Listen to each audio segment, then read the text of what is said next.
Welcome welcome welcome. आपका नया topic control and coordination class 10th का, उसमें हम आप देखने जा रहे हैं। तो अभी कंट्रोल और कोऑर्डिनेशन जो वर्ड है, इसमें कंट्रोल तो हम जानते हैं कि कंट्रोल हम किसे बोलते हैं। जैसे कि मेरा कंट्रोल इस पेन पर है, इससे हम लिख रहे हैं, ये कंट्रोल है, ठीक है, इसको आप समझते हैं। कोऑर्डिनेशन जो वर्ड है, इसका क्या मतलब है? तो कोऑर्डिनेशन, जैसे कि ये जो है, ये मैम जो है, ये जा रही हैं बाइसिकल पे बैठ करके, तो इनकी जो आईज हैं, इनका जो हैंड है, जिनका ये लेग है, सब जो है एक तरीके से काम कर रहा है, ठीक है, ताकि वो चला सके, मतलब उसको साइकिल को वो राइड कर सके, ठीक है। अगर आंख कहीं और देखे और हाथ कहीं और जाए तो इनका एक्सीडेंट हो जाएगा। ये मैम भी अगर ये आ रही है सामने से, तो इनको अगर दिखे नहीं तो इनका एक्सीडेंट हो सकता है। तो इनका क्या है कि हाथ, इनकी आंखें, इनका जो पैर है, वो एक कोऑर्डिनेटेड वे में जो है काम कर रहा है, इसको हम कोऑर्डिनेशन बोलते हैं, ठीक है। जब ऑर्गन्स जो होते हैं वो एक कोऑर्डिनेटेड वे में फंक्शन करें, एक साथ काम करें, कि एक टास्क को हम कर सके, तो उसको हम कोऑर्डिनेशन बोलते हैं। अब कंट्रोल एंड कोऑर्डिनेशन में हम जो है दो टॉपिक्स देखेंगे, एक कोऑर्डिनेशन इन एनिमल्स और एक कोऑर्डिनेशन इन प्लांट्स, ठीक है, कि कैसे हमारी कोऑर्डिनेशन एनिमल्स में होती है और कैसे हमारा कोऑर्डिनेशन प्लांट्स में होता है। एनिमल्स में कोऑर्डिनेशन जो है वो दो टाइप से होता है। कैसे? एक नर्वस सिस्टम से कोऑर्डिनेशन होता है और एक इंडोक्राइन सिस्टम से कोऑर्डिनेशन होगा, ठीक है। जिसमें आपके हार्मोन्स आते हैं, वो इंडोक्राइन सिस्टम से कोऑर्डिनेशन होगा, ठीक है। और जिसमें हमारे ब्रेन आएगा, जिसमें हमारे न्यूरॉन्स आएंगे, स्पाइनल कॉर्ड आएगा, उसको हम क्या बोलेंगे? उसको हम नर्वस सिस्टम बोलेंगे, उससे कोऑर्डिनेशन होगा, ठीक है। ये एनिमल्स में कोऑर्डिनेशन होता है।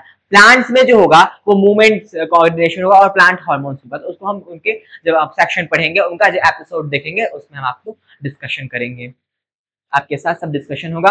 अब ये नर्वस सिस्टम है, तो नर्वस सिस्टम जो होता है, जो एक टाइप ऑफ कोऑर्डिनेशन है, उस नर्वस सिस्टम में क्या होता है, आपका सीएनएस और पीएनएस होते हैं। सीएनएस सेंट्रल नर्वस सिस्टम, जिसमें आपका ब्रेन और आपका स्पाइनल कॉर्ड आता है, और जो पेरिफेरल नर्वस सिस्टम है, उसमें आपके क्रेनियल नर्व्स आएंगे और स्पाइनल नर्व्स आएंगे, ठीक है। ये ब्रेन आएगा और स्पाइनल कॉर्ड आएगा किसमें? हमारे सेंट्रल नर्वस सिस्टम में, और पेरिफेरल नर्वस सिस्टम में हमारे क्रेनियल नर्व्स आएंगे और स्पाइनल नर्व्स आएंगे, ठीक है। क्रेनियल नर्व्स क्या है? जो ब्रेन से निकलने वाली नर्व्स है, उनको हम क्या बोलेंगे? Cranial nerve. ब्रेन से जो नर्व्स निकलती हैं, ब्रेन से जो नर्व अराइज होती हैं, ब्रेन से जो नर्व अराइज होती हैं, उनको हम क्या बोलते हैं? क्रेनियल नर्व्स बोलते हैं। स्पाइनल कॉर्ड से जो अराइज होती है नर्व्स, ऐसी नर्व्स को हम क्या बोलते हैं? स्पाइनल नर्व्स बोलते हैं। ये क्या है? ये आता है आपका पेरिफेरल नर्वस सिस्टम में। तो पेरिफेरल नर्वस सिस्टम में जो है आपके क्रेनियल नर्व्स आएंगे और स्पाइनल नर्व्स आएंगे। क्रेनियल नर्व्स वो नर्व्स हैं जो हमारे ब्रेन से अराइज होती हैं। स्पाइनल नर्व वो नर्व्स हैं जो हमारे स्पाइनल कॉर्ड से अराइज होती हैं। तो हमारी जो क्रेनियल नर्व्स है वो हमारी 12 इन पेयर्स होती हैं। जो ब्रेन से अराइज होने वाली नर्व्स है वो हमारी 12 इन पेयर्स होती हैं। हमारी जो स्पाइनल नर्व्स है, जो हमारे स्पाइनल कॉर्ड से अराइज होती हैं, वो 31 इन पेयर होती हैं, ठीक है, वो 31 इन पेयर होती हैं। ये हमारा पेरिफेरल नर्वस सिस्टम है, ठीक है। तो अब फिर डायग्राम के थ्रू उसको देखिए कि जो क्रेनियल नर्व्स है वो कहां से अराइज हो रही हैं? हमारे ब्रेन से अराइज हो रही हैं। क्रेनियल से अराइज, जो हमारा ब्रेन है उससे अराइज हो रही हैं। कितनी है? 12 इन पेयर। कितनी है ये? 12 इन पेयर, ठीक है। कितनी है ये? 12 इन पेयर्स। जो स्पाइनल नर्व्स है वो कहां से अराइज हो रही है? हमारे स्पाइनल कॉर्ड से। ये कितनी है? They are 31 in pair. ये कितनी है? 31 इन पेयर। हम क्या पढ़ रहे हैं? हम पढ़ रहे हैं पेरिफेरल नर्वस सिस्टम, पीएनएस। ये क्या है? पेरिफेरल नर्वस सिस्टम है, पीएनएस, ठीक है। अब ये जो बहुत बड़ा मिथ है कि हमारा जो बैकबोन है वही हमारा स्पाइनल कॉर्ड होता है, ऐसी बात नहीं है। जो हमारा बैकबोन है उसके अंदर स्पाइनल कॉर्ड होता है, ठीक है, जिससे स्पाइनल कॉर्ड हमारे ब्रेन से कनेक्ट होता है। Backbone is not spinal cord, ये बहुत बड़ा मिथ है, ठीक है। वर्टिब्रल कॉलम, जिसे हम बैकबोन कहते हैं, वो आपका स्पाइनल कॉर्ड नहीं होता है, ठीक है। स्पाइनल कॉर्ड उसमें रखा हुआ होता है, ठीक है। जैसे ये आपने देखा, ये क्या है? बैकबोन है। आपने जो हम हाईलाइट करेंगे इसको, आपने ये जो देखा, ये क्या है? ये बैकबोन है, ये बैकबोन है। इसके अंदर जो रखा हुआ है ये दैट दिस वन इज क्या है? आपका स्पाइनल कॉर्ड, ठीक है। बैकबोन के अंदर स्पाइनल कॉर्ड होता है। Spinal cord is not backbone. अब स्टिमुलस क्या होता है? कोई भी एजेंट, कोई भी फैक्टर, कोई भी केमिकल, कोई भी चेंज, ठीक है, जो आपके इंटरनल या एक्सटर्नल एनवायरनमेंट में हो, जिसके कारण आपके अंदर जो है एक रिएक्शन आए, ठीक है, उसको हम क्या बोलते हैं? स्टिमुलस। स्टिमुलस जैसे आप किसी प्रकार का, जैसे आपने किसी हीट को छुआ, किसी गर्म ऑब्जेक्ट को छुआ तो उससे एक स्टिमुलस होगा, ठीक है। कोई भी एजेंट, फैक्टर या केमिकल चेंज, कोई भी एजेंट हो, फैक्टर हो, केमिकल और चेंज हो जो आपके एक्सटर्नल और इंटरनल इन्वायरमेंट में हो रहा हो, जो कि आपके अंदर एक रिएक्शन को उठाए, आपके अंदर एक रिएक्शन अगर करे, उसे हम क्या बोलते हैं? स्टिमुलस बोलते हैं, ठीक है। अब जो है आपके स्टिमुलस जो होंगे वो किस किस तरह के हो सकते हैं? आप लाइट है वो भी एक स्टिमुलस है, ठीक है। आपकी आंख में कोई लाइट जलाए आप तुरंत ऐसे करते हैं तो क्या वो एक स्टिमुलस है, ठीक है। कहीं से आपको स्मेल आए, बैड स्मेल आए तो आप नाक बंद करते हैं तो स्मेल इज ऑल्सो स्टिमुलस, ठीक है। आपने कुछ कड़वा खा लिया, बिटर खा लिया, सोर खा लिया, कुछ आपने खट्टा खा लिया, देन आपको एक रिएक्शन मुंह पर आता है तो आपका टेस्ट भी स्टिमुलस है, ठीक है। आपने अचानक से कोई बहुत लाउड वॉइस सुने तो आप अपने कानों पे हाथ रखते हैं, वो क्योंकि साउंड भी एक स्टिमुलस है, ठीक है। और आपने कुछ ठंडा या गर्म कुछ छुआ, आप उसको हाथ हटाते हैं, कुछ उससे रिएक्ट करते हैं, शिवरिंग करते हैं, that's heat is also stimulus, ठीक है। आपको कुछ पेन हुआ, कुछ पिंच किया तो देन आप उसको क्या करते हैं? रिएक्ट करते हैं, ठीक है। आपके पास क्या होता है? आपके पास स्टिमुलस को क्या करना है? जो रिएक्शंस होते हैं उन रिएक्शंस को जो है आपको समझने के लिए रिसेप्टर्स होते हैं, ठीक है। और उससे रिलेटेड सेंस ऑर्गन्स होते हैं, सेंस ऑर्गन्स के अंदर ही ये रिसेप्टर्स होते हैं, ऐसा हमें जानना चाहिए। जैसे कि लाइट के लिए जो सेंस ऑर्गन है वो आईज है, ठीक है। नोज के लिए, अरे जो स्मेल के लिए, स्मेल जो आपका स्टिमुलस है उसके लिए आपका क्या है? नोज है। आपके लिए टेस्ट जो स्टिमुलस है उसके लिए क्या है? टंग है। आपके लिए जो साउंड है उसका स्टिमुलस को लेने के लिए कौन सा सेंस ऑर्गन है? ईयर है। आपके जो आपका हीट है उसको जो सेंस करने के लिए जो ऑर्गन रिलेटेड है वो क्या है? आपका स्किन है। देन आफ्टर आपके पेन के लिए भी क्या है? स्किन है, ठीक है। तो अब ये इसमें कौन कौन से रिसेप्टर्स होते हैं? तो लाइट के लिए जो रिसेप्टर्स रिलेटेड होता है उसको हम बोलते हैं फोटो रिसेप्टर, ठीक है, फोटो रिसेप्टर। और जो आपके नोज में रिसेप्टर्स होते हैं हम बोलते हैं ऑल्फैक्टरी रिसेप्टर, जो स्मेल को जो क्या है सेंस करे, ठीक है। जो आपके टेस्ट को करे उसको हम गैस्ट्रेटरी रिसेप्टर्स बोलते हैं, ठीक है। आपके साउंड को करे उसको हम क्या बोलते हैं? फोनो रिसेप्टर। इस फोन जैसे फोन पे बात करते हैं साउंड से तो क्या होता है? उससे आप ट्रिक से याद कर सकते हैं, फोनो रिसेप्टर्स, ठीक है। आप जो है थर्मल का आप पहनते हैं तो उसको क्या बोलते हैं? Thermo receptors. जैसे हीट आदि को जो रिसेप्टर्स रिलेटेड हो किससे? सेंस ऑर्गन स्किन से, ठीक है। उसी पर से आपका नॉसी रिसेप्टर्स जो होते हैं वो क्या होते हैं? पेन के लिए होते हैं, ठीक है। तो ये आपके रिसेप्टर्स हैं, ये आपके सेंस ऑर्गन्स हैं जिनसे ये रिसेप्टर्स होते हैं, जिनके पास होते हैं। और ये जो स्टिमुलस उनसे रिलेटेड है इसको हमने देखा, ठीक है। आपके क्या है? ये सेंसरी रिसेप्टर जो है उसके हम देखते हैं। जैसे सेल्स है, सेल से क्या बनता है? टिश्यू बनता है, टिश्यू से बनता है ऑर्गन, ऑर्गन से बनता है ऑर्गन सिस्टम। तो आपकी हायरार्की ऐसी चलती है, ठीक है। ग्रुप ऑफ सेल्स क्या होंगे? टिश्यू। ग्रुप ऑफ टिश्यू से क्या बनेगा? ऑर्गन्स। ऑर्गन्स के ग्रुप से क्या बनता है? एक ऑर्गन सिस्टम, ठीक है। उसी प्रकार से क्या होता है? उसी तरह से क्या होता है? न्यूरॉन और नर्व सेल से क्या बनता है? नर्वस टिश्यू बनती है। इससे क्या बनता है? एक बड़ा यूनिट बनेगा, जैसे बड़ा, जैसे ब्रेन बन गया, स्पाइनल कॉर्ड बन गया, नर्व्स बन गई, ठीक है। फिर उससे क्या बनता है? एक पूरा सिस्टम बनता है, एक पूरा सिस्टम बनता है जिसे हम क्या बोलते हैं? Nervous system. तो ऐसे हायरार्की चलती है। न्यूरॉन से क्या बना? Nervous tissue. नर्वस टिश्यू से ब्रेन, स्पाइनल कॉर्ड और नर्व्स, जो ऑर्गन्स बन गए और इस एक ऑर्गन सिस्टम बन गया जिसको हम बोलते हैं नर्वस सिस्टम, ठीक है। अब ये जो रिनॉल्स होते हैं ये ऐसे सेल्स जैसे आप जो रीजनरेट नहीं करते, ठीक है। और ये क्या है? Functional unit of nervous system है। ये जानना चाहिए कि ये क्या है? Functional unit of nervous system है। आपकी बॉडी का सबसे लार्जेस्ट सेल क्या है? न्यूरॉन है, ठीक है। सबसे लॉन्गेस्ट सेल जो है क्या है? न्यूरॉन है। इसकी कितनी लेंथ होती है? इसकी लेंथ होती है 1 मीटर। ये 1 मीटर क्या होता है? लॉन्ग होता है। और ये क्या होता है? आपका स्पेशलाइज्ड सेल है। और ये किसके लिए रिस्पॉन्सिबल है? ये रिस्पॉन्सिबल है आपके ट्रांसमिशन ऑफ सिग्नल्स के लिए। ये क्या करता है? ये सिग्नल्स का जो है ट्रांसमिशन करता है। ये क्या करता है? सिग्नल्स को ट्रांसमिट करेगा। सिग्नल्स यहां से क्या होगी? ट्रांसमिट होती है, ठीक है। तो ये हमने देखा एक माइलिनेटेड न्यूरॉन नर्व सेल्स का डायग्राम है। डायग्राम बहुत इंपॉर्टेंट है, आपको ये बनाना आना चाहिए, ठीक है। तो माइलिनेटेड जो है जिसपे माइलिन शीट्स प्रेजेंट होती है उसको माइलिनेटेड न्यूरॉन्स बोलते हैं, ठीक है। अब इसको हम देखते हैं कि कैसे ये जो है इसका सेल बॉडी है, ठीक है। और इससे जो ऐसे निकली हुई है सेल बॉडी आगे निकली हुई है इसको हम बोलते हैं डेंड्राइट्स, ठीक है। अब डेंड्राइट्स है और इससे आगे जब हम इसको बढ़ाते हैं एक्सॉन जिसे हम बोलते हैं, ये डेंड्राइट हो गई, ये सेल बॉडी हो गई, जो आगे बढ़ रहा है इसको बोलते हैं एक्सॉन।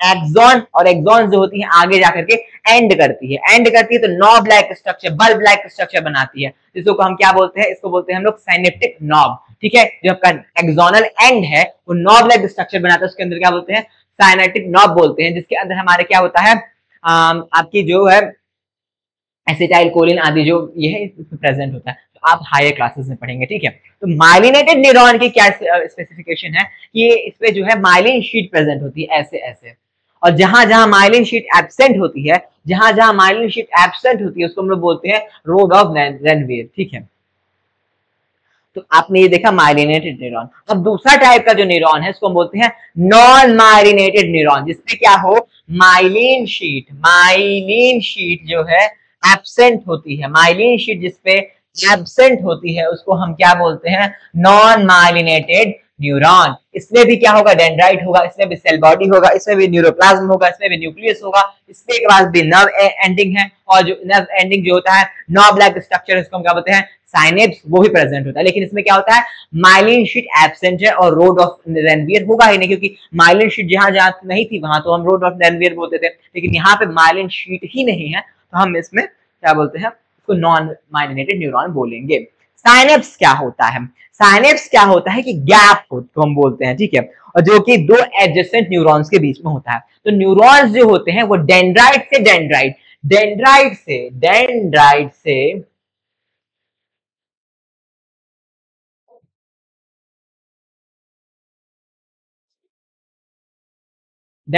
से जो है, डेंड्राइट का कनेक्शन नहीं होता, डेंड्राइट से डेंड्राइट का कनेक्शन नहीं होता, ये जानना चाहिए कि डेंड्राइट से डेंड्राइट का कनेक्शन नहीं होता। ठीक है, किससे होता है, एक जो आपका नर्व एंडिंग है, नर्व एंडिंग का कनेक्शन किससे होता है, डेंड्राइट से होता है। ठीक है, तो साइनेप्स जो होता है वो दो न्यूरॉन्स जो हैं उनके बीच के गैप को हम बोलते हैं। ठीक है, इसमें क्या होता है कि नर्व इंपल्स जो है ट्रांसपोर्ट होती है किसके थ्रू, न्यूरोट्रांसमीटर्स के थ्रू। न्यूरोट्रांसमीटर्स प्रेजेंट होते हैं आपके साइनेप्स के अंदर, जो आपके सिनेप्टिक नॉब है, साइनेप्टिक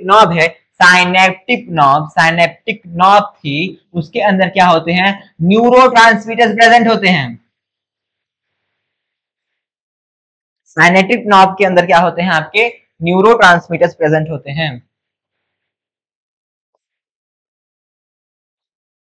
जो कि क्या किए जाते हैं, वो न्यूरो रिसेप्टर्स जो आगे जो उसका डेंड्राइट है उसमें प्रेजेंट होगा, वहां पे जाकर के वो उनके रिसेप्टर्स में चिपक जाएंगे और आपका जो है मैसेज ट्रांसपोर्ट कर दिया जाएगा। जैसे पिछले डायग्राम में हम देखें तो यहाँ पे क्या होगा, यहाँ पे न्यूरो रिसेप्टर्स प्रेजेंट होते हैं, जो आपका साइनेप्स है इसमें क्या होते हैं, न्यूरो रिसेप्टर्स प्रेजेंट होते हैं, और यही न्यूरो रिसेप्टर्स जो है वो न्यूरोट्रांसमीटर्स प्रेजेंट होते हैं। यहाँ पे क्या होते हैं, न्यूरोट्रांसमीटर्स प्रेजेंट होते हैं, लिख देते हैं न्यूरोट्रांसमीटर्स प्रेजेंट होते हैं,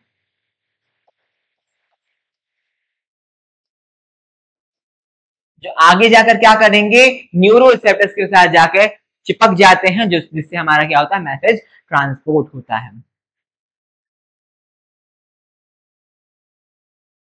अब हम देखेंगे न्यूरोमस्कुलर जंक्शन के बारे में। न्यूरोमस्कुलर जंक्शन क्या है कि जो आपका न्यूरॉन्स हैं वो उनका जो एंडिंग है वो जाकर किसी मसल्स के साथ जुड़ी हुई हो। ठीक है, जब आपकी नर्व एंडिंग जो है वो मोटर न्यूरॉन की क्या करती है, मसल्स के साथ जुड़ती है, तो उसको हम क्या बोलते हैं, न्यूरोमस्कुलर जंक्शन। ठीक है, इसमें न्यूरो इसके लिए है, यहाँ न्यूरो है आपका मोटर न्यूरॉन के लिए, और इससे एसोसिएटेड जो आपका मसल है उसको मसल हो गया, और जंक्शन, इसके बीच का जो जंक्शन है उसको हम क्या बोलते हैं, न्यूरोमस्कुलर जंक्शन।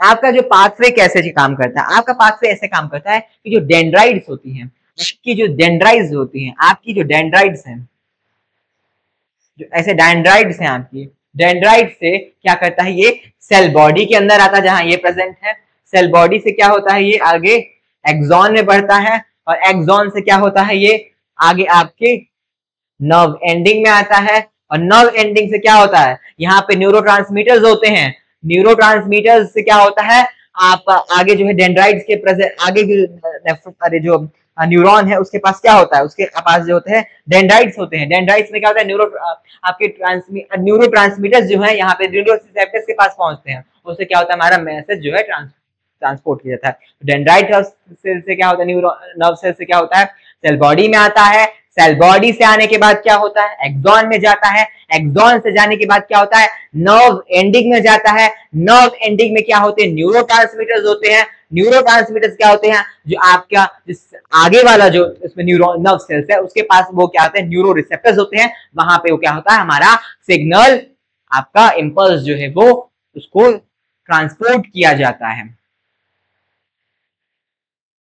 तो कितने टाइप्स ऑफ न्यूरॉन्स होते हैं, हमारे पास 3 टाइप्स ऑफ न्यूरॉन्स होते हैं, एक सेंसरी न्यूरॉन्स, एक है आपका इंटर न्यूरॉन, एक है आपका मोटर न्यूरॉन। सेंसरी न्यूरॉन्स क्या होते हैं, जो आपके रिसेप्टर्स हैं उनसे उठा करके क्या करेंगे, वो सेंट्रल नर्वस सिस्टम को देंगे। जैसे रिसेप्टर आई हो गया, ठीक है, आई से आपके सिग्नल जो ब्रेन तक पहुंचाए उसको हम क्या बोलेंगे, सेंसरी न्यूरॉन बोलेंगे। एग्जांपल हो गया, ठीक है। आपके जो ब्रेन और स्पाइनल कॉर्ड में इंटर न्यूरॉन प्रेजेंट होते हैं, जो क्या करते हैं, आपके सेंसरी और मोटर न्यूरॉन्स को क्या करते हैं, कनेक्ट करते हैं। जो कनेक्शन करेगा सेंसरी न्यूरॉन और मोटर न्यूरॉन का, उसको हम बोलेंगे इंटर न्यूरॉन, ठीक है। इन दोनों के बीच का कनेक्शन करने वाला जो न्यूरॉन है, जो सेंसरी और मोटर न्यूरॉन को कनेक्ट करता है, उसे हम बोलते हैं इंटर न्यूरॉन। मोटर न्यूरॉन क्या है, जो आपका सेंट्रल नर्वस सिस्टम से मैसेज आपके मसल्स को दे, ठीक है। जैसे आपकी आईज में किसी ने बल्ब जलाया, ठीक है, आपके रिसेप्टर्स ने उसको, फोटो रिसेप्टर्स ने उसको क्या किया, सेंस किया, देन उसने एक मैसेज दिया, सेंसरी न्यूरॉन ले जाता है, इंटर न्यूरॉन जो है उसके ब्रेन के अंदर फंक्शन करेगा, देन वो अपने हाथ से ऐसे ऐसे मसल्स उठाएगा और ऐसे जो है रख लेगा कि नहीं इसको बंद कर दो, ठीक है, तो लग झपकाएगा, वो लग चीज लेकिन हटा देगा, ठीक है। तो एक हमने एग्जांपल दिया, तो हम क्या बोले, मोटर न्यूरॉन। जैसे कि एक हीट है और हीट आपका थर्मोरिसेप्टर, आपने हाथ हीट कहीं किसी गर्म ऑब्जेक्ट को आपने छुआ, तुरंत जो है उसको हाथ हटाया, क्यों हटाया, क्योंकि जो वहां पे थर्मोरिसेप्टर्स थे उन्होंने सेंसरी रिसेप्टर्स को, सेंसरी न्यूरॉन्स के थ्रू सेंट्रल नर्वस सिस्टम को बताया कि यहाँ पे गर्म ऑब्जेक्ट है।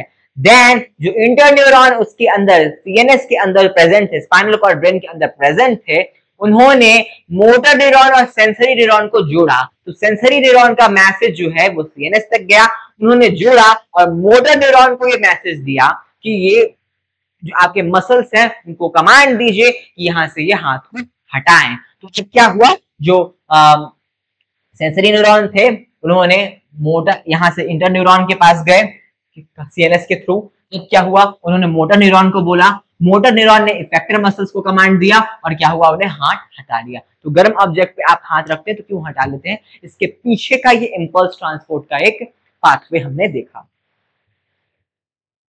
जो है आपके नर्वस एक्शंस कितने टाइप के होते हैं, तो they are 3 types of nervous action. एक आपका वॉलेंटरी नर्वस एक्शन, ठीक है, जो आप सोच समझ के करते हैं, अपने विल से करते हैं, उसे हम बोलेंगे वॉलेंटरी, ठीक है। इनवॉलेंटरी भी क्या है, जिसे आप सोच समझ के नहीं करते, और रिफ्लेक्स भी ऐसा है जिसे हम अपने सोच समझ के नहीं करते।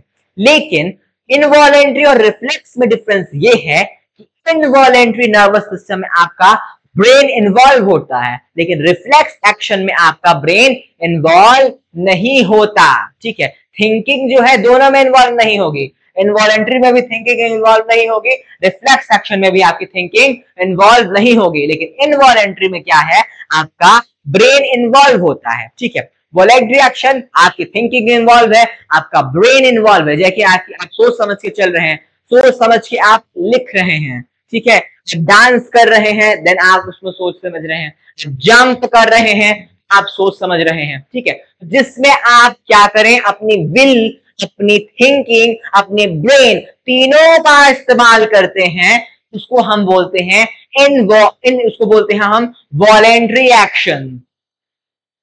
जिसमें आपका ब्रेन इन्वॉल्व है, थिंकिंग इन्वॉल्व नहीं है, जो है आपका विल इन्वॉल्व नहीं है कि मैं ये करूं या नहीं करूं, आपसे कोई पूछ नहीं रहा है। जैसे आपका हार्ट पंप कर रहा है, उसमें आपका ब्रेन इन्वॉल्व है, लेकिन आपकी थिंकिंग नहीं इन्वॉल्व है, आपके ना चाहने से हार्ट की पंपिंग, हार्ट की फंक्शनिंग नहीं रुकती, तो ये क्या है, एक इनवॉलेंटरी एक्शन है, ठीक है। आपकी पेरिस्टाल्सिस मूवमेंट हो रही है, वो भी इनवॉलेंटरी है, आप चाहकर उसको रोक नहीं सकते। आपका कॉन्ट्रैक्शन और रिलैक्सेशन ऑफ ब्लड वेसल्स हो रहा है, वो भी एक इनवॉलेंटरी एक्शन है, उसको भी आप चाहकर रोक नहीं सकते। लेकिन इसमें क्या है, ब्रेन की इन्वॉल्वमेंट है। रिफ्लेक्स एक्शन में ब्रेन इज नॉट इन्वॉल्व, ठीक है, ये action that can not be controlled by your own will, thinking is not involve here. तो ये तीन चीज हो जाए, जब ब्रेन इन्वॉल्व ना हो, थिंकिंग इन्वॉल्व ना हो और आप अपने विल से इसको कंट्रोल नहीं कर सकते, इस पे इसको हम रिफ्लेक्स एक्शन बोलते हैं। जैसे आपने स्नीज किया, ठंडी में आप क्या कर रहे हैं, कांप रहे हैं, ठीक है, आपने आईलिड्स अपने क्लोज कर ली, आपने इसमें क्या है, आपकी थिंकिंग इन्वॉल्व नहीं है, ब्रेन इन्वॉल्व नहीं है, और इसको आप अपने विल से कंट्रोल नहीं कर सकते। आपको स्नीजिंग होगी, you can not control by your thinking, by your will. आप ठंडी में कांपेंगे, आपके सोचने से आपकी कंपनी नहीं रुकेगी, आपकी आईलिड्स जो है वो चलती रहेंगी, झपकती रहेंगी, ये भी आप जो है अपने विल से नहीं कहते कि नहीं हो पाएगा, इसमें ब्रेन इन्वॉल्व नहीं है। तो ये क्या है, रिफ्लेक्स एक्शन है। रिफ्लेक्स एक्शन जो है ये स्पाइनल कॉर्ड से जो है कंट्रोल किया जाता है।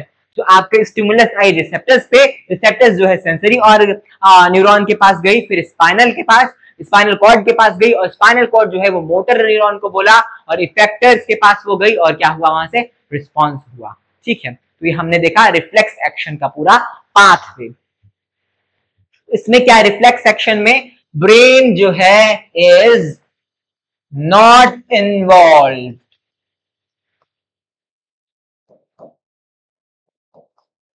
Your will is not involve,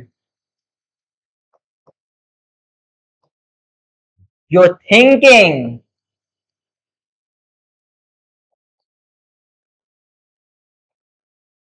is not involved।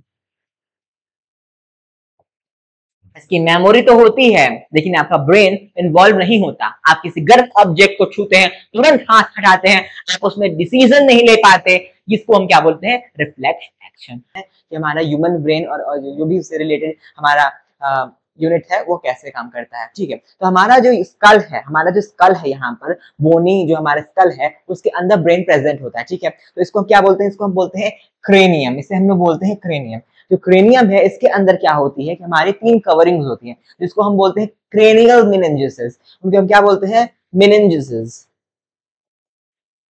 वैसे ये क्या होती है, मेनिंजेस ना आपकी क्रेनियल भी होती हैं और स्पाइनल भी होती हैं।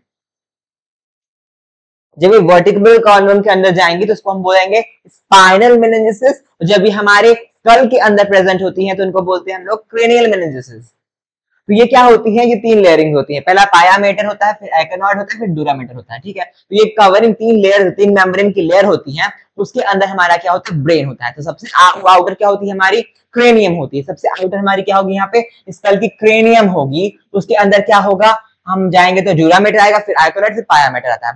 फिर इसके अंदर क्या भरा हुआ होता है, इसके अंदर भरा होता है हमारा cerebrospinal fluid, CSF. Cerebrospinal fluid जो होता है वो क्या करता है, ब्रेन को प्रोटेक्ट करता है, जर्क से बचाता है, ठीक है। तो हम जान गए कि स्कल है, स्कल जो क्रेनियम है उसके अंदर 3 जो है हमारे मेम्ब्रेनस लेयरिंग है। पहले को हम बोलेंगे ड्यूरामेटर, उसके बाद आएगा आर्केनॉइड, फिर आता है पायामेटर। उसके अंदर क्या भरा होता है, उसके अंदर भरा होता है सेरिब्रोस्पाइनल फ्लूइड, जो हमारे ब्रेन को जर्क से बचाता है। हमारा जो ब्रेन है ये हमारा कितने का होता है, ये हमारा होता है 1.2 to 1.4 kg का हमारा क्या होता है, ब्रेन होता है। और ये जो होता है हमारे पूरे नर्वस सिस्टम का 98% पार्ट जो है क्या है, ब्रेन ही है। हमारा पूरे नर्वस सिस्टम में क्या है, 98% पार्ट क्या है, ब्रेन है। तो हमारा जो ब्रेन है उसको हम लोग ने 3 पार्ट में डिवाइड कर रखा है। पहला फोरब्रेन, और दूसरा मिड ब्रेन, और तीसरा है हाइंड ब्रेन। अब देखते हैं, जो ये मिड ब्रेन यहाँ पे हो गया, ये हाइपोथैलेमस हो गया। इससे ऊपर क्या होता है, थैलेमस होता है, ठीक है। ये हो गया आपका सेरेब्रम, जो आपको ये आप डायग्राम में देख रहे हैं। फाइन डायग्राम आपको बनाना आना चाहिए, ठीक है। जैसे हमने आप बना रखा, हम साइड हो जाते हैं, आप देख लीजिए।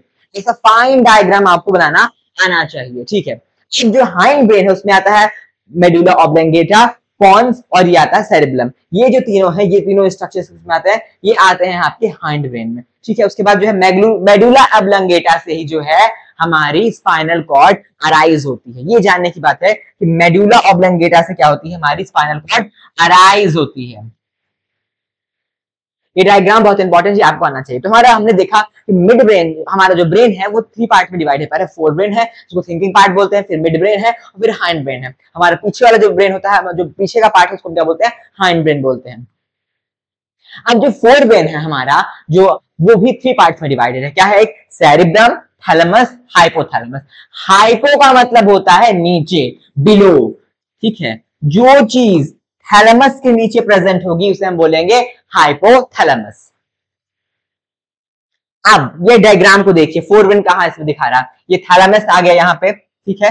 इसके नीचे क्या है, ये हाइपोथैलेमस है। बिलो क्या है, यहाँ पे हाइपोथैलेमस है। जो आपको ये न्यूडल लाइक स्ट्रक्चर दिख रहा है इसमें भरा हुआ, ये क्या है, सेरिब्रम है। क्या है, ये है सेरिब्रम है।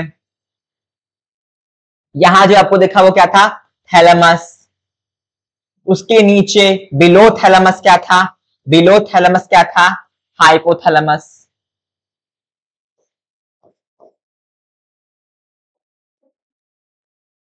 इसलिए ये क्या बनाता है, ये बनाता है हमारा फोर ब्रेन। ये बनाता है हमारा फोर ब्रेन। इससे क्या बनता है, हमारा फोर ब्रेन बनता है, ठीक है। अब जो सेरिब्रम है जो आप देख रहे हैं, ये क्या है, main thinking part of brain है। इसमें हम जो थिंकिंग करते हैं वो यहाँ पे होती है, ठीक है। जितने वॉलेंट्री एक्शंस होते हैं, तो यहाँ पे क्या हमारा मोटर एरिया है। ये क्या है, मोटर एरिया है। वॉलेंट्री एक्शंस जो हम करते हैं जिसमें ब्रेन इन्वॉल्व हो, हमारी थिंकिंग इन्वॉल्व हो, वो जितने भी एक्शंस होते हैं जिसमें हमारा विल इन्वॉल्व, उसको हम क्या बोलते हैं, वॉलेंट्री एक्शन। तो जितने भी हमारे वॉलेंट्री एक्शंस हैं उसको ये क्या करता है, कंट्रोल करता है। कौन, सेरिब्रम। और क्या, इसमें मेंटल एबिलिटीज जो हो गई और आपकी जो थिंकिंग है उसको भी कंट्रोल करता है, ठीक है। फिर आपकी मेमोरी, आप याद रख पाते हैं, कुछ पढ़ा आपने, आपने उसको याद रखा, तो उसके लिए पीछे कौन है, सेरिब्रम है। सेरिब्रम है। रीजनिंग सॉल्व की, उसके पीछे कौन है, सेरिब्रम है। परसेप्शन है, इमोशंस को आपको कंट्रोल किसने किया, सेरिब्रम में, ठीक है। और ये जो है हम जो बोल पा रहे हैं, हम जो बोल पा रहे हैं, हम क्लियरली बोल पा रहे हैं, ठीक है, हमारी वॉइस स्पटर नहीं कर रही है, ये भी क्या है, हमारे सेरिब्रम के कारण हो रहा है। तो सेरिब्रम जो है हमारे स्पीच सेंटर को रेगुलेट करता है, हमारे इमोशंस को, हमारे मेंटल एबिलिटीज को, हम रीजनिंग सॉल्व कर पा रहे हैं, हम कुछ भी परसेप्शन कर रहे हैं, कोई भी वॉलंटरी एक्शन कर रहे हैं, इसमें हमारी विल है, हमारी जो भी तो ऐसी जो एक्टिविटीज है, इसको मोटर जो एक्टिविटीज है उसको कौन कंट्रोल करता है, सेरिब्रम कंट्रोल करता है। ये क्या है, थिंकिंग पार्ट है। इसमें आता है फोर ब्रेन में। फिर आता है हाइपोथैलेमस। हाइपोथैलेमस का क्या काम है, थैलेमस जो है हमारा जो थिंकिंग पार्ट है उसको सेंसरी इंफॉर्मेशन देता है, ठीक है। ये क्या करता है, थैलेमस सेंसरी इंफॉर्मेशन को किसको देता है, सेरिब्रम को देता है, ठीक है। ये क्या करता है, सेरिब्रम को हमारे सेंसरी इंफॉर्मेशन देता है। यहाँ जो थैलेमस है, यहाँ जो थैलेमस है, ये सेंसरी इंफॉर्मेशन किसको देता है, हमारे सेरिब्रम को देता है। हाइपोथैलेमस क्या है, हाइपोथैलेमस जो है वो थैलेमस के नीचे होता है। ये क्या है, बिलो थैलेमस। थैलेमस क्या करता था, सेंसरी ऑर्गन, सेंसरी हमारा जो है मैसेजेस किसको देता था, सेरिब्रम को देता था। और उस थैलेमस के नीचे क्या है, हाइपोथैलेमस है। ये क्या है, हाइपोथैलेमस है। आप आगे पढ़ेंगे इसको इंडोक्राइन सिस्टम में, ये क्या है, हमारे endocrine system and nervous system. जब हम हार्मोन से रेगुलेशन करते हैं उसको इंडोक्राइन सिस्टम में पढ़ते हैं, इसको और नर्वस सिस्टम को क्या करता है, ये एक लिंक की तरह ये काम करता है, ये लिंक की तरह काम करता है। और ये क्या करता है, हमारे स्लीप, हंगर और थर्स्ट, हमको प्यास लगती है, पानी पीना या भूख लगती है, इसकी जो फीलिंग है ये क्या करता है, कंट्रोल करता है। तो स्लीप, हंगर और थर्स्ट को कंट्रोल कौन करता है, हमारा हाइपोथैलेमस। ये किससे प्रेजेंट होता है, बिलो थैलेमस। ये तीनों जो है किसमें आते हैं, फोर ब्रेन में। फोर ब्रेन में क्या आते हैं, हमारे सेरिब्रम आएगा, थैलेमस आएगा और हाइपोथैलेमस आएगा। अब हमारा जो ब्रेन है वो दो हेमिस्फीयर में डिवाइडेड होता है। क्या होता है, दो हेमिस्फीयर में डिवाइडेड होता है। हमारा ब्रेन क्या है, दो हेमिस्फीयर में डिवाइडेड है, एक लेफ्ट हेमिस्फीयर और दूसरा है राइट हेमिस्फीयर। और दोनों जो हेमिस्फीयर्स होते हैं वो कनेक्टेड होते हैं हमारे कॉर्पस कैलोसम से, ठीक है। इसको क्या बोलते हैं हम, कॉर्पस कैलोसम। जो दोनों ब्रेन के हेमिस्फीयर्स को कनेक्ट करता है उसको हम क्या बोलते हैं, कॉर्पस कैलोसम। इसको डायग्राम में भी देख लेंगे। अब ये मिड ब्रेन, मिड ब्रेन क्या करता है, ये हमारे हाइंड ब्रेन को, जिसमें हमारे पॉन्स आते हैं, मेडुला ऑब्लिंगेटा आता है एंड हमारा जो सेरिब्लम आता है, उसको क्या करता है, ये तीनों को जो मिलके जिसको हम हाइंड ब्रेन बोलते हैं, हमारा इनवॉलेंट्री पार्ट ऑफ ब्रेन जो होता है, इनवॉलेंट्री पार्ट ऑफ ब्रेन जो होता है, हमारा पोस्टीरियर पार्ट होता है, उसको क्या करता है, ये हमारे फोर ब्रेन से कनेक्ट करता है। ये क्या करता है, हमारे फोर ब्रेन से कनेक्ट करता है। ये क्या करता है, हमारे हाइंड ब्रेन को फोर ब्रेन से कनेक्ट करता है। कौन करता है, मिड ब्रेन। और ये क्या होता है, कुछ इनवॉलेंट्री एक्शंस ही कर पाता है। इनवॉलेंट्री एक्शंस हमारे कुछ जो है ये कर पाता है। इनवॉलेंट्री एक्शंस वो होते हैं जिसमें ब्रेन इन्वॉल्व हो, हमारी विल से कुछ ना होता हो, ठीक है, उसको हम क्या कहते हैं, इनवॉलेंट्री एक्शंस। हमारे विल से कुछ ना होता हो, जिससे ब्रेन इन्वॉल्व होता हो, ठीक है, ये ध्यान रखिएगा। रिफ्लेक्स एक्शंस क्या होते हैं, जो हमारे स्पाइनल कॉर्ड से हो और जो कंट्रोल होते हो, जिसकी मेमोरी हमारे ब्रेन में होती हो। उसमें ना तो ब्रेन इन्वॉल्व होगा, ना हमारी विल इन्वॉल्व होगी, हमारी थिंकिंग की इन्वॉल्वमेंट भी नहीं है, ब्रेन की इन्वॉल्वमेंट नहीं है। किससे हुआ, स्पाइनल कॉर्ड से हुआ, तो उसको हम क्या बोलेंगे, reflex action. Voluntary, brain and thinking involve है तो वॉलेंट्री, हमारी ब्रेन इन्वॉल्व है, थिंकिंग इन्वॉल्व नहीं है, तो हम क्या बोलेंगे उसको, इनवॉलेंट्री एक्शंस, ठीक है। हाइंड ब्रेन में क्या होता है, सेरिबेलम होगा, उसमें पॉन्स होगा और मेडुला ऑब्लेंगेटा होगा, ठीक है। यहाँ डायग्राम में इसको ध्यान से देखने की जरूरत है। ये मेडुला है, जहां से स्पाइनल कॉर्ड क्या होती है, अराइज होती है। स्पाइनल कॉर्ड अराइज कहां से होती है, स्पाइनल कॉर्ड अराइज होती है हमारी मेडुला ऑब्लेंगेटा से, ठीक है। उससे ऊपर क्या है, यहाँ पे पॉन्स वेरोली है, ये क्या है, सेरिबेलम है। सेरिबेलम क्या करता है, बेलम से हम यहाँ पे ध्यान देते हैं, यहाँ बेलम पकड़िए, बेलम मतलब बैलेंसिंग, ठीक है। आप चल रहे हैं, एक पैर पे खड़े हो पा रहे हैं, मैं एक पैर पे खड़ा हो पा रहा हूँ और मैं गिरा नहीं, तो उसके पीछे मेरा क्या है, सेरिबेलम अच्छे से फंक्शनिंग कर रहा है। तो क्या करता है, हमारे बैलेंसिंग करता है, हमारे पोस्चर को बैलेंस, हमारे पोस्चर को मेंटेन करता है, हमें बैलेंस करता है कौन, सेरिबेलम।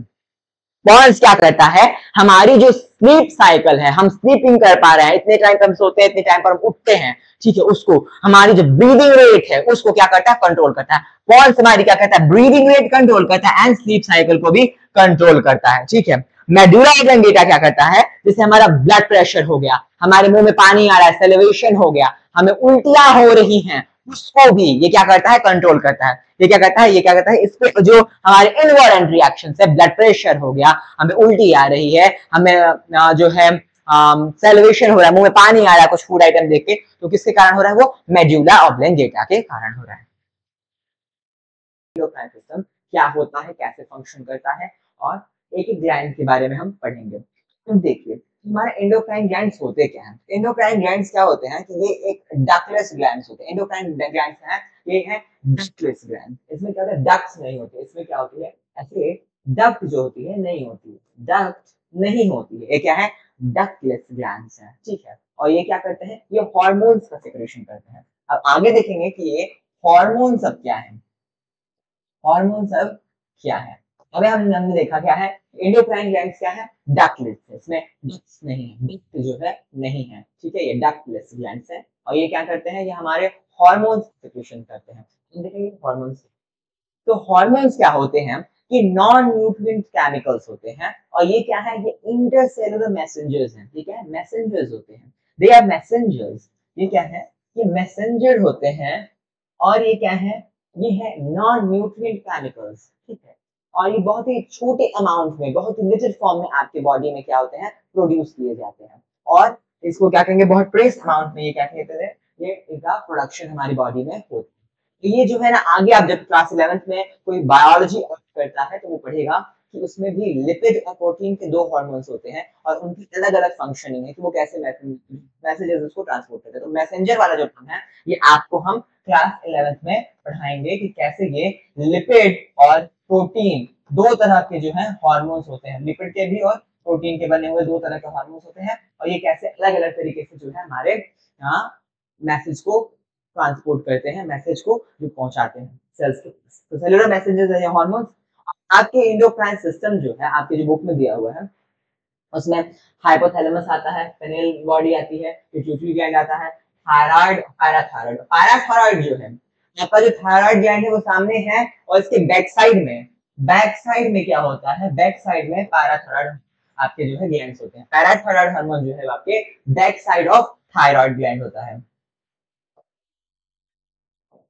अभी आपने देखा कि ये क्या है, ये एक मेल बॉडी है, ये मेल है तो उसके पास क्या होगा, टेस्टिस होगा। ये फीमेल है तो उसके पास क्या होगा, ओवरी होगा। तो ये दो बॉडीज आपके पास दी हुई है, एक मेल बॉडी है और एक फीमेल बॉडी है। Hypothalamus, pineal gland, pituitary, thyroid और पैराथायराइड, आपका है थाइमस, आपका एड्रेनल और आपका पेंक्रियाज। ये जो है ये दोनों में सेम होगी, लेकिन जो फीमेल होगी उसके पास क्या होगा, ओवरी होगा, और जो मेल होगा उसके पास होगा टेस्टिस होगा। ठीक है, अब एक एक ग्लैंड के सिक्रीशन को हम देखेंगे। ठीक है, जैसे हाइपोथैलेमस है तो उसका सिक्रीशन देखेंगे, उसका क्या फंक्शनिंग है। पैनियल जो बॉडी है उसमें क्या सिक्रीशन होता है, उसका क्या फंक्शन है। पिट्यूटरी जो है जिसको मास्टर ग्लैंड बोलते हैं, उसका क्या फंक्शन है। आपका थायराइड ग्लैंड जो है उसका क्या सिक्रीशन है, उसका क्या फंक्शन है। थाइमस है वो कहाँ प्रेजेंट होता है और उसका क्या सिक्रीशन है, सिक्रीशन जो हार्मोन हो रहा है उसका क्या फंक्शनिंग है। एड्रेनल ग्लैंड आपने सुना होगा, एड्रेनल रश टर्म सुना होगा, उसके बारे में हम पढ़ेंगे कि उसका क्या सिक्रीशन है। टेस्टिस ओवरी का जो है क्या क्या सिक्रीशन है, क्या क्या फंक्शनिंग है, इसको हम डिटेल में एक एक ग्लैंड को अब देखेंगे। तो आपका ये हाइपोथैलेमस है, तो ये क्या होता है, ये लिंक होता है किसके बीच में, नर्वस सिस्टम के बीच में और आपके इंडोक्राइन सिस्टम के बीच में। यहाँ प्रेजेंट होता है, ये प्रेजेंट होता है बिलो थाइमस। यहाँ प्रेजेंट होता है, ये होता है प्रेजेंट बिलो थाइमस,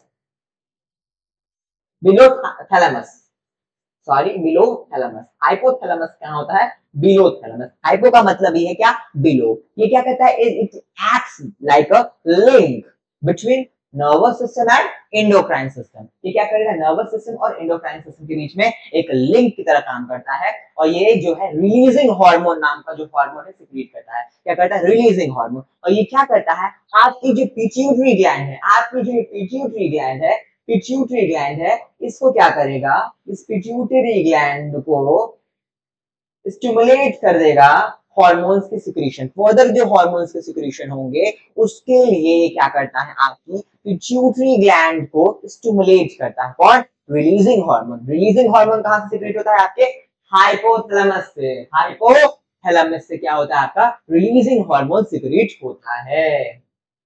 अब ये है पिट्यूटरी ग्लैंड। ठीक है, जहां से रिलीजिंग हार्मोन निकला, कहां से, हाइपोथैलेमस से। कहां आया, पिट्यूटरी ग्लैंड। हाइपोथैलेमस से रिलीजिंग हार्मोन निकला और उसने क्या किया, इसने आपके स्टिमुलेट्स कर दिया किसको, पिट्यूटरी ग्लैंड को। पिट्यूटरी ग्लैंड को हम क्या बोलते हैं, मास्टर ग्लैंड।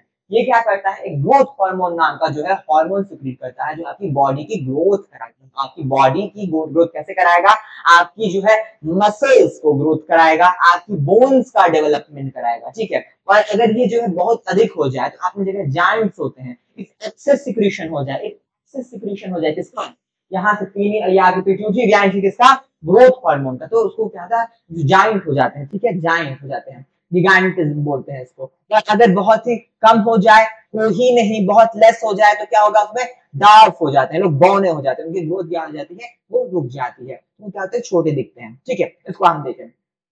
अब देखेंगे आगे हम पेनियल बॉडी। पेनियल बॉडी जो होती है वो यहाँ प्रेजेंट है। आप यहाँ देखें, यहाँ पर ये जो सेरिबेलम है उससे थोड़ा ऊपर है यहाँ पे। ठीक है, सेरिबेलम से ऊपर जो है प्रेजेंट है, सेरिबेलम है, आपको सेरिबेलम दिख रहा है, सेरिबेलम से ऊपर प्रेजेंट क्या है, पैनियल बॉडी। पैनियल बॉडी क्या करता है, ये मेलाटोनिन हार्मोन का सिक्रीशन कराता है। मेलाटोनिन हार्मोन का सिक्रीशन कराता है, जो कि आपकी स्लीप और वेक साइकिल जो है, डे और नाइट में, डे और नाइट के बीच में जो एक स्लीप साइकिल चलती है आपकी, उस साइकिल को क्या करता है, ये कंट्रोल करता है। ये आपकी स्लीप साइकिल को कंट्रोल करता है। कौन, मेलाटोनिन हार्मोन। मेलाटोनिन हार्मोन कहां से सिक्रीट होता है, पाइनियल ग्लैंड से। कहां से सिक्रीट होता है, पाइनियल ग्लैंड से। पाइनियल ग्लैंड से क्या होता है, आपका मेलाटोनिन हार्मोन का सिक्रीशन होता है। अब है आपका थायराइड ग्लैंड। थायराइड ग्लैंड से क्या निकलता है, आपका थायरोक्सिन हार्मोन निकलता है। आपके थायराइड ग्लैंड से किसका सिक्रीशन होता है, थायरोक्सिन हार्मोन का सिक्रीशन होता है। ये क्या करता है, आपके कार्बोहाइड्रेट, प्रोटीन, फैट के मेटाबॉलिज्म को क्या करता है, ये क्या कहता है, इसको कंट्रोल करता है। ठीक है, इसको रेगुलेशन किसमें कौन करता है, आपका थायरोक्सिन ग्लैंड। ठीक है, और अगर जो है आपको आपने सुना होगा कि किसी को ग्वाइटर हो जाता है, घेघा रोग, किससे, ठीक है, तो उसको आयोडीन की डिफिशियंसी से ये होता है, तो इसको भी इस फैक्ट याद रखिएगा। ठीक है, तो ये क्या है, आपका रेगुलेशन करता है मेटाबॉलिज्म का। मेटाबॉलिज्म का रेगुलेशन करने के लिए कौन सा हार्मोन है, आपका थायराइड, थायरोक्सिन हार्मोन। मेटाबॉलिज्म क्या है, एनाबॉलिज्म और कैटाबॉलिज्म का जो प्रोसेस आपको हमने पढ़ाया था, उसको हम लोग क्या बोलते हैं, कॉम्बिनेशन में मेटाबॉलिज्म। ठीक है, अब है आपका पेंक्रियाज। पेंक्रियाज जो है ये आपका इंसुलिन और ग्लूकागॉन हार्मोन का सिक्रीशन करता है, ये जो पेंक्रियाज है। ठीक है, तो ये क्या करता है, इंसुलिन और ग्लूकागॉन जो है, ये जो है एंटागोनिस्टिक है, ये एंटागोनिस्टिक है। ठीक है, एंटागोनिस्टिक है। इनका जो फंक्शनिंग है वो एक दूसरे से बिल्कुल अपोजिट होता है। जो इंसुलिन है वो आपके ब्लड ग्लूकोज लेवल को क्या करेगा, कम करेगा, डिक्रीज करता है, ठीक है। और ये जो ग्लूकागॉन है आपके ब्लड ग्लूकोज लेवल को क्या करता है, बढ़ाता है, इंक्रीज करता है। ग्लूकागॉन हार्मोन जो क्या करता है, ब्लड ग्लूकोज लेवल को इंक्रीज करता है। इनकी जो फंक्शनिंग है वो एक दूसरे से अपोजिट है। आपने डायबिटीज सुना होगा, तो ये क्यों होता है, क्योंकि इंसुलिन हार्मोन जो है बनना बंद हो जाता है या बहुत कम हो जाता है। एड्रेनल ग्लैंड, एड्रेनल ग्लैंड जो है ये आप प्रेजेंट होता है किडनीज के ऊपर। जहां रेनल आएगा वहां जान लीजिए कि उसका मतलब किससे, उसका संबंध किससे है, उसका रिलेशन किडनी से है। एड्रेनल ग्लैंड जो होता है ये किडनी के ऊपर प्रेजेंट होता है, और ये जो होता है आपकी इमरजेंसी सिचुएशंस में सिक्रीशन इसका होने लगता है। कब होता है, इमरजेंसी सिचुएशन में, जो आपके हार्ट बीट को क्या करता है, इंक्रीज कर देगा, ब्रीदिंग रेट को क्या कर देगा, इंक्रीज कर देगा। रश के रूप में भी आप हम इसको सुनते हैं। अब है आपका टेस्टिस ग्लैंड। टेस्टिस ग्लैंड किसमें होगा, only in man. Testis gland किसमें होगा, टेस्टिस ग्लैंड होगा तुम्हारा ओनली इन मेल्स।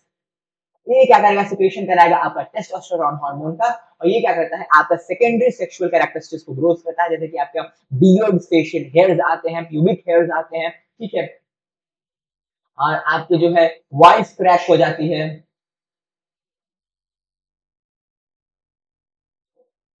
ठीक है। ये जो सेकेंडरी सेक्सुअल कैरेक्टरिस्टिक्स है, अंडर आर्म्स में हेयर्स आ जाते हैं, तो ये सब कौन करता है, इसका कंट्रोल करता है टेस्टोस्टेरोन हार्मोन, ठीक है। आपके जो है सेक्स ऑर्गन का डेवलपमेंट भी कौन कराता है, टेस्टोस्टेरोन हार्मोन। ये किसमें होगा, ये स्पेसिफिक होगा आपका मेल्स में।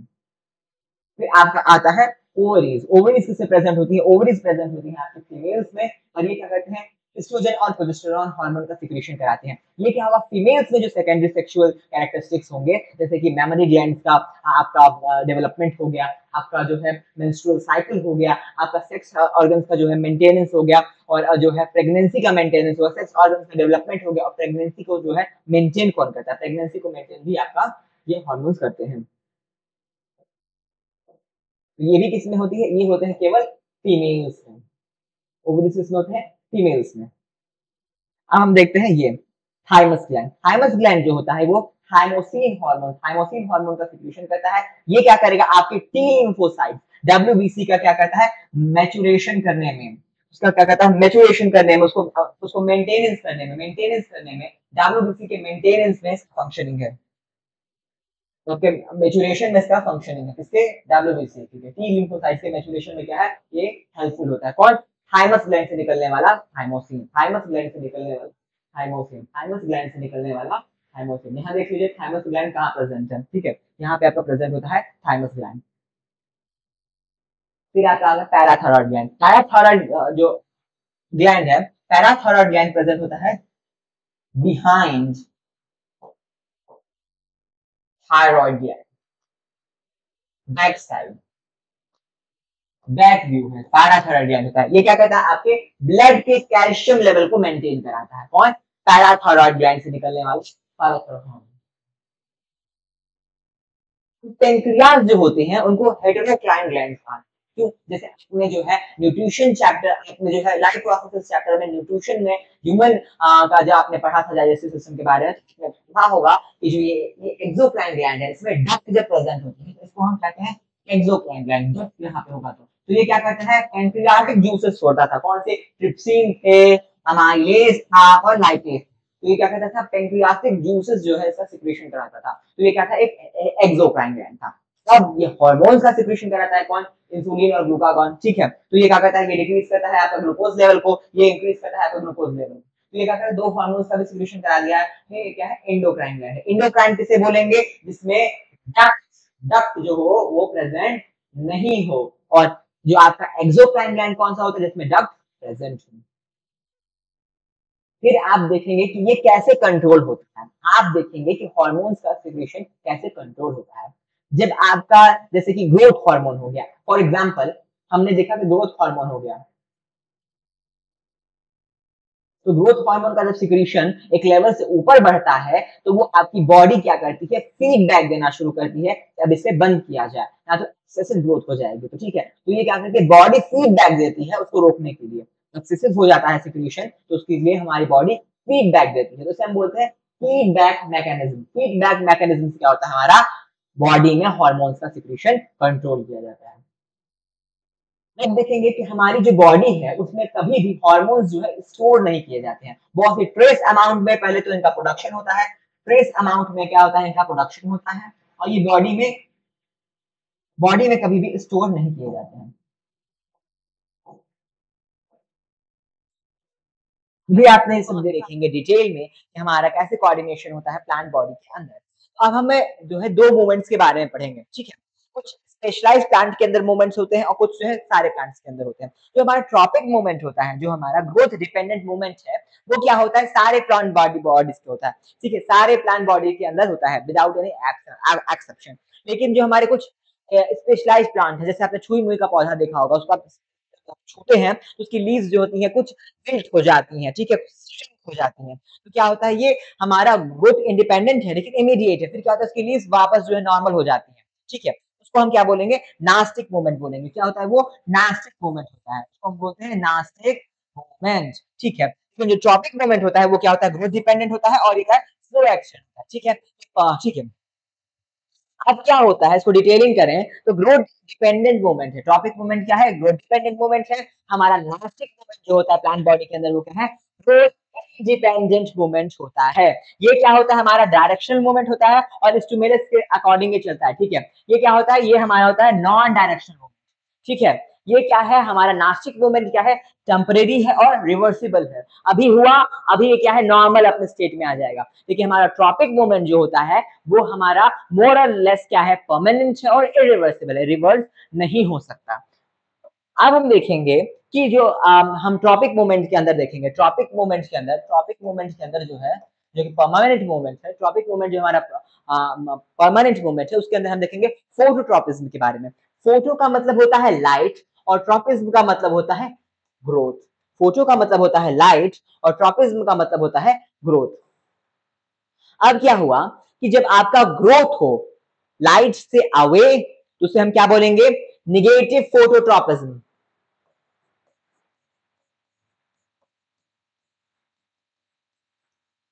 लाइट के टुवर्ड्स हो उसे हम बोलेंगे पॉजिटिव फोटोट्रॉपिज्म। अब जो हमारी रूट्स होती हैं वो क्या करती हैं कि वो लाइट से अवे, ठीक है, जहां सनलाइट आ रही है उससे अवे क्या है, सॉइल के अंदर ग्रोथ कर रही है, तो हम क्या बोलेंगे, ये निगेटिव है, ठीक है। जो हमारी शूट का पार्ट होता है वो लाइट के टुवर्ड्स ग्रो करता है, तो ये क्या कर रहा है, ये पॉजिटिव फोटोट्रॉपिज्म को शो कर रहा है। ये क्या कर रहा है, पॉजिटिव फोटोट्रॉपिज्म को शो कर रहा है। तो जब ग्रोथ होगा टुवर्ड्स और अवे फ्रॉम लाइट उसको हम बोलेंगे फोटोट्रॉपिज्म, ठीक है। अब उसी तरह से होता है जियोट्रॉपिज्म और ग्रेविटोट्रॉपिज्म, ठीक है। अब ये जो जियो है इससे का मतलब होता है अर्थ, अर्थ की जो प्रॉपर्टी है क्या है, वो ग्रेविटी है, ठीक है। अर्थ की प्रॉपर्टी क्या है, ग्रेविटी है। अब आपने देखा होगा कि जब टुवर्ड्स हो या आपका अवे हो ग्रेविटी के तो हम क्या बोलेंगे, इसको हम जियोट्रॉपिज्म बोलेंगे।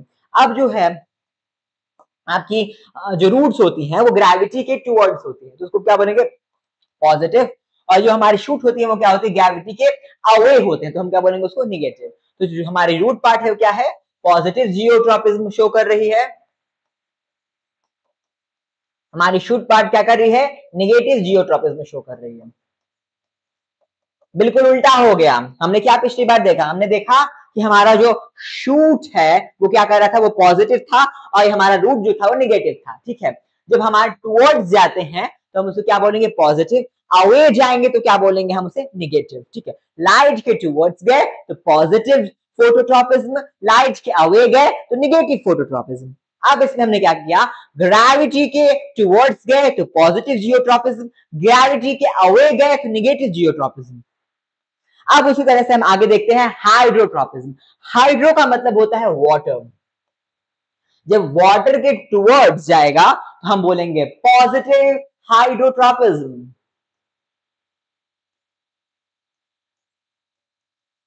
वाटर के अवे जाएगा तो नेगेटिव हाइड्रोट्रॉपिज्म। ये क्या हुआ, ये गया है टुवर्ड्स, ये क्या गया है, अवे। तो आपने रूट का देखा है मूवमेंट, ये कहां हो रहा है, ये हो रहा है अवे टुवर्ड्स हमारा वाटर, तो क्या होगा ये पॉजिटिव हाइड्रोट्रोपिज्म का एग्जांपल होगा। उसी तरह से हम देखेंगे कीमोट्रोपिज्म। आपने देखा होगा कि जब आपके स्टिग्मा जो है, स्टिग्मा के ऊपर जो है पॉलन ग्रेन पड़ता है, तो केमिकल्स से जो है उसको डायरेक्शन पता चलते हैं, वो आगे आगे ऐसे ग्रोथ करता है, आ जाता है यहाँ पे, ठीक है, ओव्यूल के पास, ठीक है। तो ये क्या है, ये हमारा केमिकल के सेंसेशन से क्या हो रहा है, ग्रोथ की मूवमेंट हो रही है, तो इसे हम क्या बोलेंगे, जब केमिकल से सेंसेशन से होगा तो क्या बोलेंगे, हम बोलेंगे कीमोट्रोपिज्म। कीमो का मतलब यहाँ पे क्या है, केमिकल्स। तो केमिकल्स के टुवर्ड्स या केमिकल्स से अवे जो मूवमेंट होते हैं ग्रोथ के, उसे हम क्या बोलते हैं, कीमोट्रोपिज्म, ठीक है। जब हमारा टुवर्ड्स होगा तो हम बोलेंगे पॉजिटिव कीमोट्रोपिज्म, क्या बोलेंगे इसको, टुवर्ड्स होगा तो। और जब हमारा अवे होगा तो हम बोलेंगे निगेटिव कीमोट्रोपिज्म।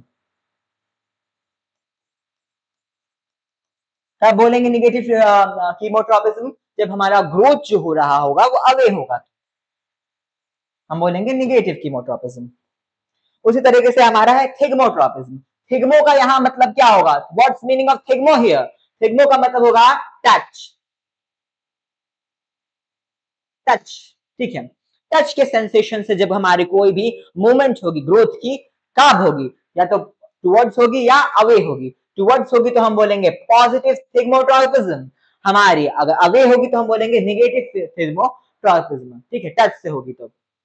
जैसे ये हमारा एक सपोर्ट है, उस पे क्लाइंबर जो है ग्रोथ कर रहा है, क्लाइंबर की ग्रोथ हो रही है, तो टच से सेंसेशन उसको मिली और उससे अराउंड वो ग्रोथ करके क्लाइंबर चढ़ गया, तो क्या है, थिग्मोट्रोपिज्म का एग्जांपल है।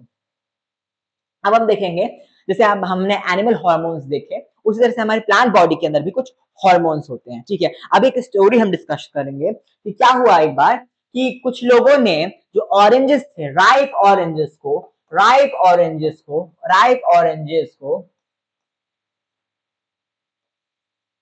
क्या किया, अनराइप बनाना के साथ रखा। आफ्टर सम टाइम क्या हुआ, एक दो दिन के बाद क्या हुआ, उन लोगों को देखा कि जो अनराइप बनाना थे वो राइप हो गए। तो उन्होंने ऐसे नोटिस किया कि ऐसे हम अलग बनाना रखते हैं, राइप बनाना, अनराइप बनाना, तो राइप नहीं होते, वो पकते नहीं है, लेकिन इस टाइम हमने ऑरेंजेस के साथ रखा तो ये बनाना पक कैसे गया। तो उनको पता चला कि कुछ जो है गैसियस है, कुछ गैसेस हैं जो कि ऑरेंजेस से क्या हो रही है, ट्रांसफर हो रही है अनराइप बनाना में, जो कि उसको क्या कर रही है, राइप होने के लिए फोर्स कर रही है। तो वहां से हमको पता चला एक हार्मोन के बारे में जिसका नाम है इथिलीन हार्मोन। इथिलीन हार्मोन क्या होता है, एक गैसियस हार्मोन होता है, गैसियस हार्मोन होता है, ठीक है, जो कि हमने स्टोरी में क्या देखा था कि हमारे ऑरेंजेस से क्या हुआ था, राइप ऑरेंजेस से अनराइप बनाना में जो है चला गया था और इसको इन्फ्लुएंस किया किसके लिए, राइप होने के लिए। इससे हमें पता चला एक गैसियस हार्मोन के बारे में जिसका नाम है ethylene. Exam point of view से ये बहुत इंपॉर्टेंट है, आपसे पूछा जा सकता है, इसलिए इसको हाईलाइट करके याद कर लीजिए। अब हम देखेंगे हमारे पास जो हार्मोन्स है वो टू टाइप्स के हैं, एक होंगे ग्रोथ प्रोमोटर्स जो ग्रोथ कराएंगे, ठीक है, और एक होंगे हमारे ग्रोथ इनहिबिटर। ग्रोथ प्रोमोटर्स में आता है आपका गिबरलिन, साइटोकाइनिन और ऑक्सिन, ठीक है। उसी तरह से हमारे ग्रोथ इनहिबिटर्स में कौन आएंगे, एब्सिसिक एसिड और इथिलीन। इथिलीन हमने इस बार देखा था, ये क्या है, ये गैसियस हार्मोन है, ठीक है, ये क्या है, गैसियस हार्मोन है। हमने किसमें देखा था, स्टोरी में देखा था, ये क्या है, एक गैसियस हार्मोन है, इसको हाईलाइट करके याद रखें। अब हम देखेंगे एक एक हार्मोन को डिटेल में। ऑक्सिन क्या होता है, आपका सेल इलोंगेशन को प्रमोट करता है शूट में, ठीक है, शूट में जो है आपके सेल की इलोंगेशन कराता है। ये फोटो पीरियोडिज्म और ग्रेविटोट्रोपिज्म को जो है कंट्रोल करता है। और ये आपका क्या है, फूड के डेवलपमेंट में हेल्पफुल है। आपका फूड जो है छोटे से बड़ा हो रहा है, तो फूड जो है उसके डेवलपमेंट में, फूड के डेवलपमेंट में जो है ये हेल्पफुल है। कौन, ऑक्सिन, ठीक है, ये क्या है, ग्रोथ प्रोमोटर है, ये क्या है, एक ग्रोथ प्रोमोटर है। उसी तरह से क्या है, गिबरलिन है। गिबरलिन क्या है आपका, एक बात में हम याद रखें तो ये हमारे फलने फूलने में, फ्रूट और फ्लावर के डेवलपमेंट में क्या है, ये हेल्पफुल है। फ्लावर्स के डेवलपमेंट में, फूड के डेवलपमेंट में हेल्पफुल है। आपके सीड के जर्मिनेशन कराता है, ये सीड है आपका, ये सीड है आपका, इसको जर्मिनेट करने में क्या है, गिबरलिन हेल्पफुल है, ठीक है। और ये क्या करता है, आपके स्टेम्स के इलोंगेशन में हेल्पफुल है। तो ये क्या है, एक ग्रोथ प्रमोटर है। आगे हम हार्मोन देखेंगे, क्या है, साइटोकाइनिन। साइटोकाइनिन क्या होता है, आपके सेल डिवीजन को क्या करता है, ये प्रमोट करता है, सेल डिवीजन होता है इससे, इस हार्मोन से। और ये क्या करता है, आपकी लीव्स की एजिंग और फ्लावर्स की एजिंग को रोकता है। एजिंग को क्या करता है, ये एजिंग को क्या करता है, ये रोकता है। एजिंग को क्या करता है, ये रोकता है, रोक लगाता है। ठीक है, जो आपकी ये होती है डिफरेंट डिफरेंट सेल डिवीजन के प्रोसेसेस हमने डिफरेंट डिफरेंट दिखाए स्टेजेस में। ये क्या करता है, सेल डिवीजन को प्रमोट करता है साइटोकाइनिन हार्मोन। और ये क्या कहता है, आपकी फ्लावर्स की और जो आपके फूल हैं उनकी, फ्लावर्स की और आपकी लीव्स की जो है एजिंग को ये क्या करता है, डिले करता है। इसको क्या करता है, रोकता है, लंबे समय तक इनको रहने देता है, उसको मरने नहीं देता, उनको समाप्त नहीं होने देता। क्या है, साइटोकाइनिन। साइटोकाइनिन क्या है, प्रमोटर है, ग्रोथ प्रमोटर है। अब हम देखेंगे क्या है, एब्सिसिक एसिड। एब्सिसिक एसिड जब हमारे स्टोमेटा जो बंद होते खुलते हैं, आपने स्टोमेटा के बारे में पढ़ा था, वो किसको होता है, ये स्टोमेटा को बंद होना, ये है एब्सिसिक एसिड कंट्रोल करता है। ये कहता है डोरमेंसी कराता है सीड्स की। ठीक है, सीड्स लंबे समय तक जर्मिनेट ना कर सके, जर्मिनेशन ना हो सके, जर्मिनेशन लंबे समय तक ना हो सके, जर्मिनेशन को जो क्या है, रोका रहा जा सके। रोकना जो है, जर्मिनेशन पे रोक लगाना, क्या है इसका काम है, डोमिनेंसी कराना किसका, एब्सिसिक एसिड का। ठीक है, आपकी लीव्स जो है मुरझा जाती है, जैसे आप इस फोटो में देख रहे हैं, तो विल्टनिंग ऑफ लीव्स कौन कराता है, एब्सिसिक एसिड कराता है। तो एब्सिसिक एसिड क्या है, ग्रोथ इनहिबिटर है। ये क्या है, एक ग्रोथ इनहिबिटर है। एब्सिसिक एसिड क्या है, ग्रोथ इनहिबिटर हार्मोन है। अब हम देखेंगे इथिलीन हार्मोन के बारे में। ये क्या है, गैसियस था। स्टोरी में हमने क्या पढ़ा था, ऑरेंजेस से ट्रांसफर हो गया था अनराइप बनाना में, जिसने क्या किया था, बनाना को राइप करा दिया था। ठीक है, तो अब ये क्या है, गैसियस हार्मोन है, क्या कराता है, राइपनिंग कराता है फ्रूट्स में। ठीक है, जैसे बनाना पक गया है तो किसकी वजह से पका है, इथिलीन के कारण से पका है। ठीक है, और ये क्या करता है, हमारे फ्रूट और लीव्स को ड्रॉप करने में, जैसे लीव्स फॉल हो रही हैं या जो फ्रूट है वो राइप होकर पक के गिर रहे हैं, तो इनको भी क्या कराता है, ये यही जो हार्मोन है, यही कारण है कि फ्रूट क्यों और लीव्स क्यों जो है पक के गिरते हैं। तो ये क्या है, एक ग्रोथ इनहिबिटर है, एक ग्रोथ इनहिबिटर है। ठीक है, अभी हमने क्या पढ़ा, ग्रोथ प्रोमोटर्स के बारे में पढ़ा, ग्रोथ इनहिबिटर्स के बारे में पढ़ा। ग्रोथ प्रोमोटर्स कौन कौन से थे, गिबरलिन आपका था ग्रोथ प्रोमोटर था। ठीक है, आपका ऑक्सिन ग्रोथ प्रोमोटर था, और आपका